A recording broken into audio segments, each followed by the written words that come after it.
Welp The Challenge Australia may have been banished to 10's elephant graveyard of television, but I'd already spent 2 hours on this recap and damned if I'm letting it disappear into the ether like that thing the bad guy in the Avengers does to people.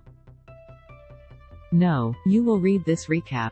You will read it and love it. The drama is back in full force from the get-go because Emily is done with the fake fucks in this house. She walks in and everyone's like, "Oh Emily, congraats," and she blanks them all and goes to make herself a sandwich with her last BFF, Grant. Emily isn't an angel, but she has a point here. Everyone was all good work sugar at the elimination round and no one congratulated Emily, but now the cameras are firmly on them. They're like, "Doll. Yay, you're still here. Like, just hate me all the time, tism." The next day Ciaran's girlfriend calls and is like, "Some Rondo has told me you cheated." They smooth things over, which is wild because if I was her, I would have damaged his car in a really specific way, so he didn't realize until irreparable damage had been done. Or like, put a raw fish in his air vent like in Step Up 2. Crazy Ex-Girlfriend Appreciation Club founding member right here. Everyone else is creating a challenge in the yard because apparently they want to increase the likelihood of breaking a bone in their body. When we head off to the real challenge for the day, it's like Speed meets a baby's playpen. It's a ball pit inside a moving bus, where players have to recreate puzzles, again? What is with the obsession with puzzles, while also smacking their heads on metal walls? Anyone who has watched Yellowstone Season 3 was absolutely triggered in that scene. I can't see moving vehicles with people trapped in the back ever again. Also, at some point the bus flies past a car that it doesn't hit, but the car lights on fire anyway. Why? What purpose does this serve? I love it so much. Ciaran and Brooke Blurton win the challenge, which is good news for the bocce crew. Connor and Kiki are going straight to elimination. In the chat, they all decide Marley and Emily need to go into elims too. Marley takes it really well. Prediction here that if he makes it through elimination later, he's a strong contender to win. He's easygoing with everyone but also plays the game, just in a more subtle way than, say, Mrs. I made a spreadsheet. Emily. Speaking of, the constant rejection of elimination is getting to her, and she has a good cry sesh in the toot with Grant. But still, she battles on. The elimination challenge is actually pretty good. It's a giant maze with balls in it, but to move the balls the players have to stand on balance boards and work together to get them around the maze and free. In the end Connor and Kiki take it out. They're like, "We just beat an Olympic athlete," which like, yes sure, but also it wasn't swimming and in that icy water yesterday. Emily was like, "On the other side as you guys just dipped your toesis in." But okay, off they go and out comes the Challenge Australia beep boop machine. It doesn't really matter who is with who except that Brooke, Jay and Troy are together, making them a perfect target for the Bocce Alliance, and Megan scores Grant, the one everyone wants out. On to the next EP. Well, Grant is in full Eeyore mode because all his friends have left him.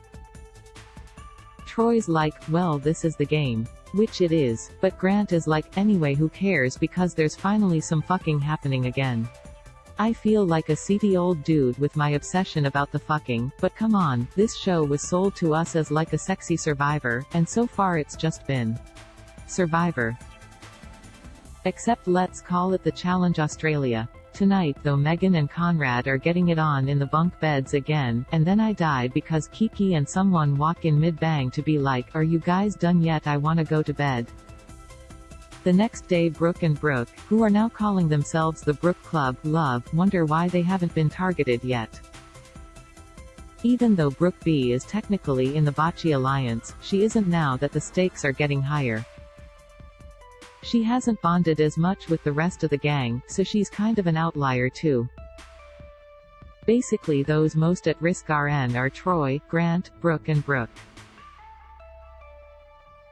The challenge is hell on earth.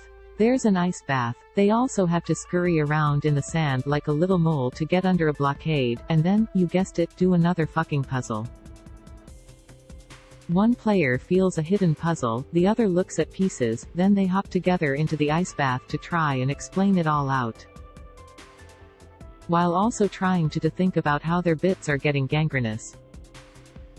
In the end, Troy and Brooke J win, which is bad news for Grant but great news for them. It's even worse news for Grant because he and Megan end up in the elimination anyway, because they lose. This will make the selection interesting for their competitors. It's basically down to Brittany and Ciaran or Konrad and Kiki. No one seems to know who to drop into elimination, and when Troy goes to chat it through with Ciaran and Konrad, Konrad's giving the absolute most with this energy. Meanwhile, Grant is eoring around the dance floor, lamenting the loss of all his mates.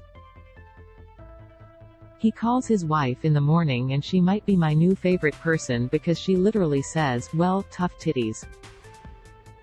Sometimes people won't like ya.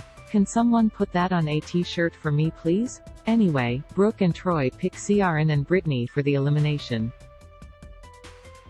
The challenge is essentially a human hamster wheel on either side of a big ball attached to ropes, and they have to run as a team to pull the ball to their end.